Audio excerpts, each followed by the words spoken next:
भारत में अभी 3 ही वैक्सीन लग रही है और स्पुतनिक तो रसिया की है, इसमें दोनों डोज अलग अलग दवाइयों का है, एक ही का नहीं है। बाकी सब में एक ही है, गैप करके दूसरा लगा देना होता है।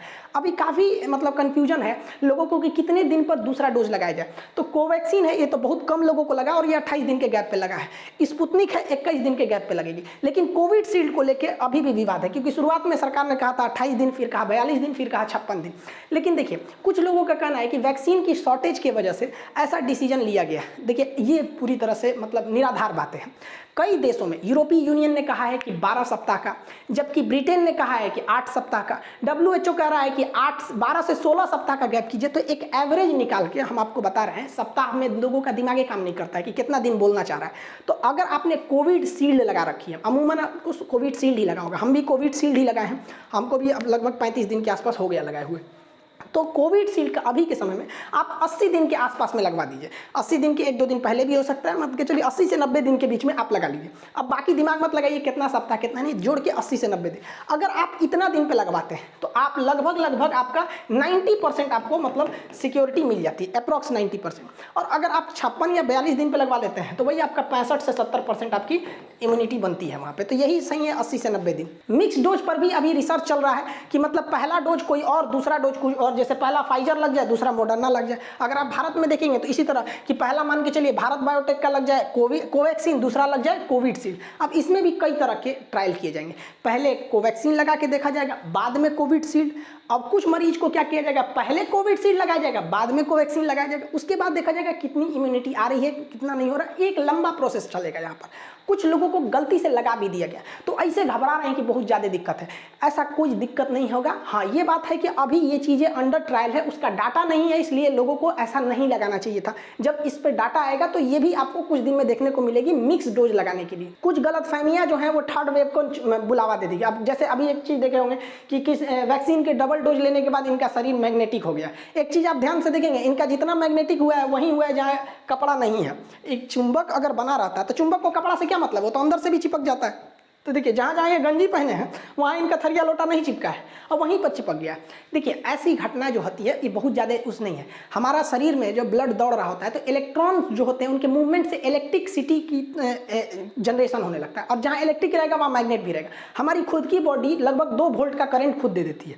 12 वोल्ट देती तो झटका मारते, और वो गाना है ना, लगे 440 वोल्ट छूने से तेरे, तो 440 वोल्ट नहीं देता है, 2 वोल्ट तो दे ही देता है। जो बैटरी भुकभुकवा होती है ना घड़ी वाली, आप अगर दोनों नसों पर रखेंगे ना तो उसको वो सप्लाई देता है।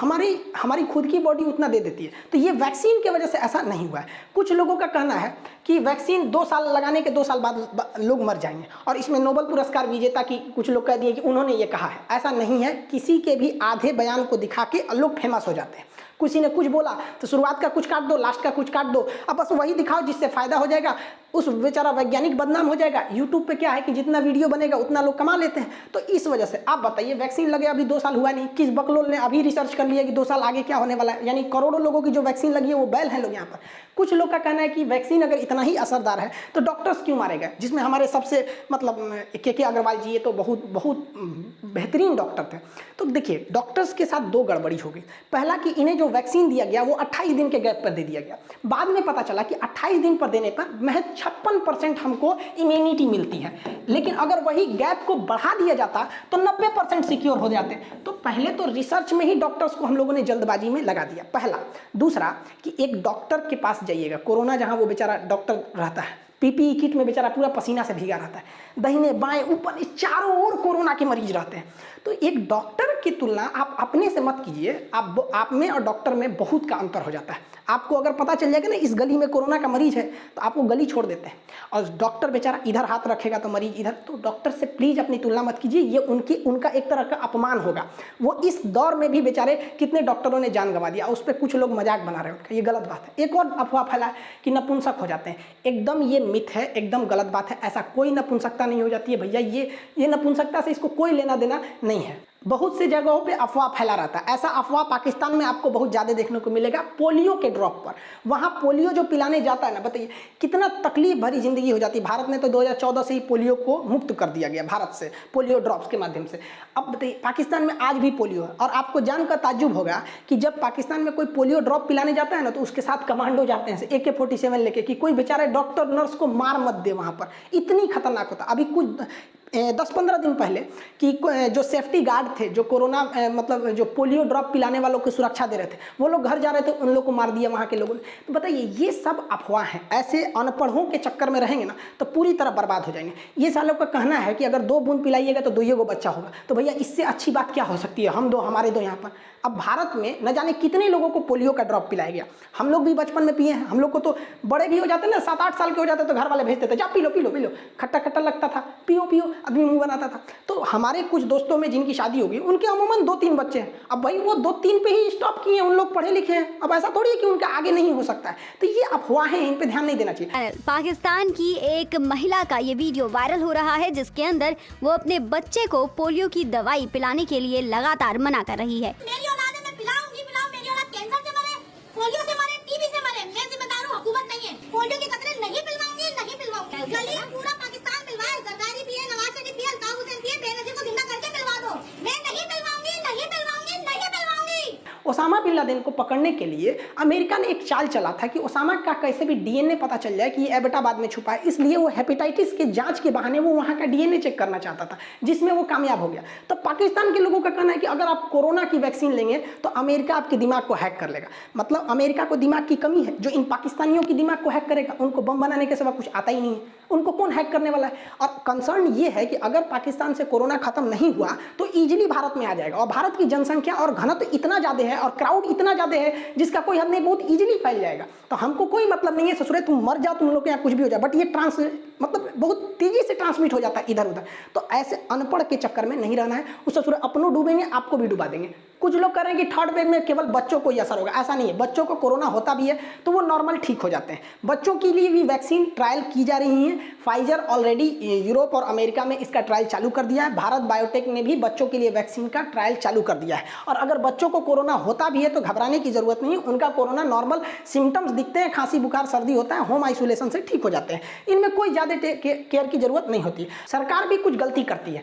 गवर्नमेंट जब लॉकडाउन खोलती है ना तो उसको समाज का ज़्यादा आइडिया रख के नहीं करती। इस तरह से लोग भीड़ लगा देते हैं। गवर्नमेंट को भी लॉकडाउन में जो ढील देनी चाहिए वो दोपहर के कड़ाके की धूप में देनी चाहिए। एकदम कड़कड़ा के धूप हो, 12 से 3 के बीच में दे दीजिए। अच्छा, 12 से 3 बजे दोपहर में इतना गर्मी रहता है कि मजबूरी में वही लोग निकलेंगे बाहर जिनको बहुत ज़्यादा जरूरत है। अब लड़की सब तो निकल पे नहीं करेगी, ओ माय गॉड हम काले हो जाएंगे, मत जाओ। तो गवर्नमेंट कहती है सवेरे 7 बजे से शाम 7 बजे, तो सोच रहा 7 बजे इतना भयानक भीड़ लगा देते हैं, क्या जरूरत है। और कहती है बहुत जरूरी हो तभी निकलिए। अरे हिंदुस्तान है, यहाँ लोग को घर में मन नहीं लगता है। 12 से 3 खोलिए और मत कहिए जिसको निकलना निकलो, कोनो धूप में ना निकलने वाला है वहाँ। हम तो कहते हैं कि सोचो जिस गांव में वैक्सीनेशन नहीं हुआ हो, या जिस गांव के लोग मना कर रहे हैं ना कि इस गांव में वैक्सीन नहीं लगेगा या वहाँ पर वैक्सीन कम लगा हुआ है, वहाँ का बिजली काट दो। सोचो जब गर्मी में सुतो वहाँ पर, तब समझ में। एक आदमी हमसे कह रहे थे कि अगर कोई वैक्सीन नहीं लगाए तो उसे जबरदस्ती नहीं करना चाहिए। काहे नहीं करना चाहिए भैया? तू वैक्सीन नहीं लगाएगा तो तेरा कोरोना हो जाएगा, तू 10 आदमी को फैला देगा वहाँ पर। तो भाई ये कुतर्क है, ये तर्क नहीं, ये कुतर्क, मतलब अपने वाले करेंगे। तो कुछ ऐसे लोग होते हैं ना जो केवल पैदा हुए हैं किसी भी चीज़ में कमी निकालने के लिए। इस ससुरों के चक्कर में वैक्सीनेशन का प्रोग्राम धीमा चल रहा है। और रही बात इसमें वैक्सीन की, तो जुलाई से इसका भी प्रोडक्शन बहुत तेज़ी से हो जाएगा और हम लोग 3rd वेव से ईजिली निकल जाएंगे। घबराने की जरूरत नहीं है। बस थोड़ा सा हाँ ये कंसर्न है कि जो डेल्टा प्लस वेरिएंट है वो ज़्यादा खतरनाक है, लेकिन बाकियों के प्रति अगर हम लोग अपनी इम्यूनिटी बना लेते हैं वैक्सीनेशन से तो बहुत ज़्यादा खतरे की बात नहीं है। और वीडियोज़ में भी काफ़ी लंबा गैप हो गया। एक्चुअली मेरे दोस्त को कोरोना हो गया था और ये डेल्टा वेरिएंट कितना खतरनाक है आप सबको पता है, लेकिन आप सबकी दुआएं काम आई। मेरा दोस्त बिल्कुल अच्छा होके वेंटिलेटर पे चला गया था बेचारा, उसका ऑक्सीजन लेवल 55 हो गया था, लेकिन आप सबकी दुआओं से अब वो पूरी तरह से ठीक होके घर पे आ गया।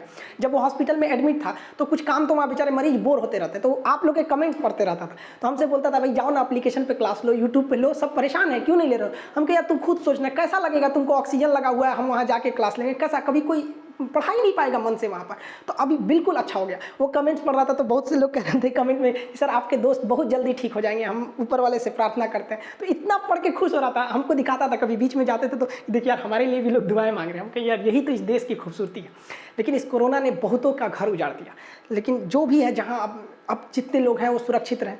बहुत खतरनाक है। देखिए ये कोरोना कितना खतरनाक है उसी से समझ सकते हैं जिन्होंने इसको झेला है, जो इसे करीब से देखा है, वो कभी इसको मजाक में नहीं ले सकते। अगर आप तीसरे चरण से बचना चाहते हैं तो अपने दोनों चरणों को प्लीज़ घर के अंदर रखिए।